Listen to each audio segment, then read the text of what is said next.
Hi there, guys, and I'm going to do a review of Dawn of the Planet of the Apes, which I saw at the cinema the other day. It is officially the eighth entry in the franchise of Planet of the Apes, but it's the second in the new rebooted series. There were five films in the original series, featuring Planet of the Apes, Beneath the Planet of the Apes, Escape from the Planet of the Apes, Conquest of the Planet of the Apes, and finally, Beneath the Planet of the Apes. These were in turn followed by a TV series in 1974, I think, live action, and then another television series which was a short-lived animated series. And then there was the ill-fated reboot by Tim Burton in 2001, sorry, and then Rise of the Planet of the Apes, the new attempted reboot in 2011, the successful reboot.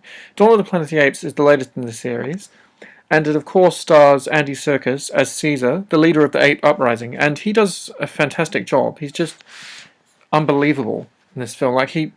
He is actually the first motion capture actor to be top billed in a movie promotional campaign ever. And he really deserves that accolade. He really deserves being the number one billed performer. This is his film. He owns this film. He just conveys so much pathos as Caesar, the leader of the apes. It's just unbelievable. He shows rage, he shows calm, he shows great leadership. He is everything all put together. The movie is like kind of a post-apocalyptic Lion King or Hamlet tale. It's got a similar kind of story. It's a tale of revenge and betrayal and ultimately him rising to the challenge and reclaiming his throne, his leadership. So it's kind of a similar kind of Lion King tale. It's a post-apocalypse. It's set 10 years after the last film, Rise of the Planet of the Apes, in which an animal plague, the simian flu, has devastated the human population of Earth to within an inch of its life, and it's basically just humans subsisting and surviving and fighting against the apes, who have their own little commune out in the woods. And it's like the beginning of how the apes took over and rebelled against the humans. As these films are kind of intended as semi-prequel and semi-reboot, so it's both prequel and reboot of the original films. Some of the events will lead into what we saw in the original films, although it is an original story. The humans are attempting to rebuild, and they're living in kind of this makeshift city, like the remnants of a rundown city. And you see the buildings being reclaimed by nature. There's lots of moss and things growing all over the buildings in their city. And you feel for the human protagonists a bit in the film. You feel sympathy for their plight. They need power, and they're running out of power, so they won't be able to maintain all of their technology if they run out of power, and they need to operate a dam to get their power working again, hydroelectric power. And unfortunately the apes live in the area next to the dam, so they need something that the apes have, so they have to come to a kind of bargain, like a truce. And if only humans and apes could just get along, and everything would go swimmingly. But of course there has to be conflict in a movie such as this, and that's precisely what happens. A conflict between the humans and the apes. And there's something a little depressing in the reality that if you give an ape a weapon, they'll basically become just like humans and at each other's throats. Just like in 2001, A Space Odyssey, as soon as the ape discovers the bone, they discover weapons, and they discover ways of killing each other. And that's precisely what happens in this. Caesar's lieutenant, Koba, played by Toby Kebbell, another motion capture actor, finds a human weapon, an assault rifle, and it just goes to his head, and he gets notions of power, and you can sense that a conflict is going to occur between him and Caesar.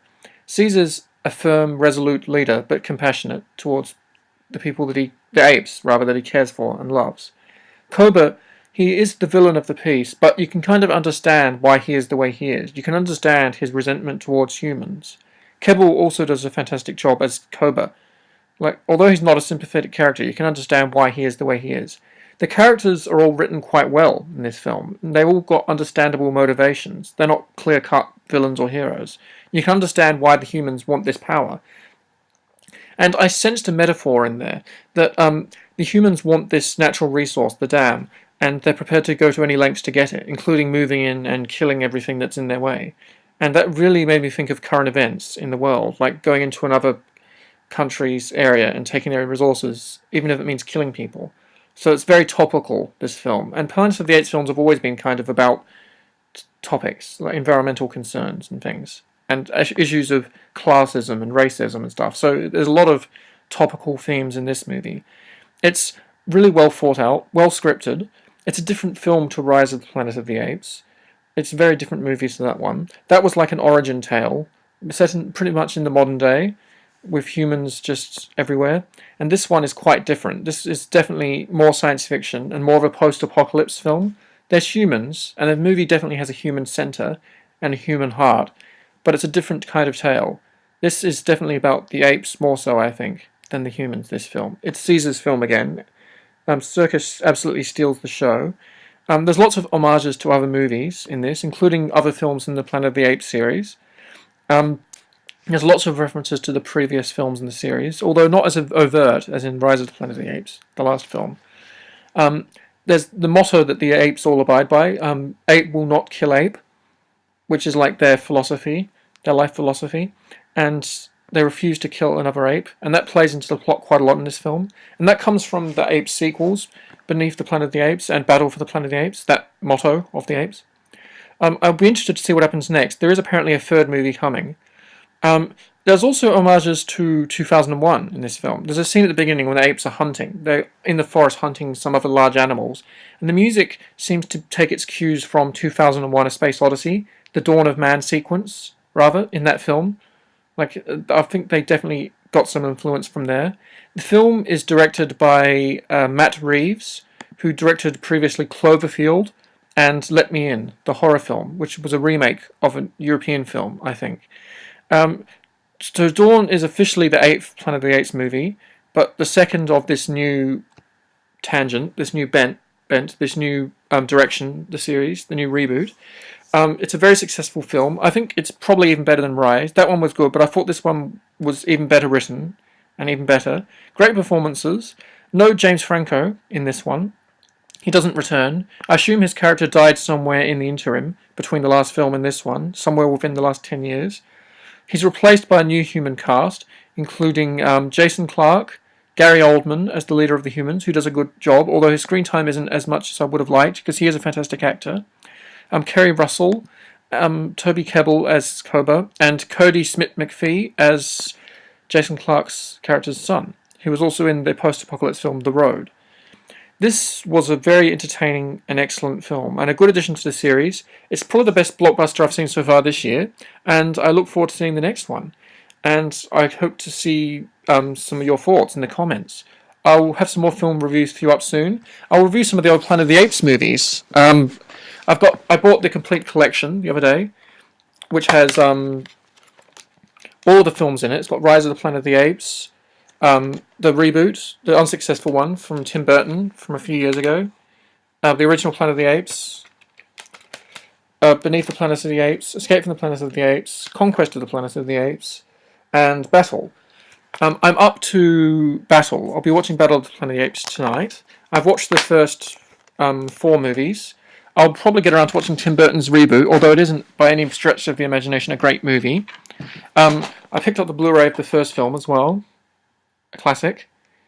I'll have plenty more film reviews for you coming up soon. I've bought lots of new stuff recently. I just got Dilemma for Murder, one of the few Hitchcock films I don't have already. It features Grace Kelly, of course, and it's a 3D movie. My PS3 doesn't have the firmware update which supports 3D, so I'll have to watch it in the 2D option. I also got the Superman 2 Director's Cut, which is different from the version seen in cinemas, so I'll watch that soon. Notorious, which is another Hitchcock movie. I thought this was a Region A DVD, but it plays on my PS3. I tested it, so it's actually available to watch in all formats, all regions, rather. I've got out a whole bunch of sci-fi movies. So I've got here Hunger Games, Elysium, Blade Runner, The Final Cut, The Omega Man, with Charlton Heston, V for Vendetta, The Island, Logan's Run, and The Clockwork Orange on the end there. And I've got hundreds more movies where those came from. I'll have some more reviews for you soon. Have a good day, everyone, and do enjoy Dawn of the Planet of the Apes. It's a stinker. Not stinker, it's a corker. It's a fantastic movie. Have a good day, everyone.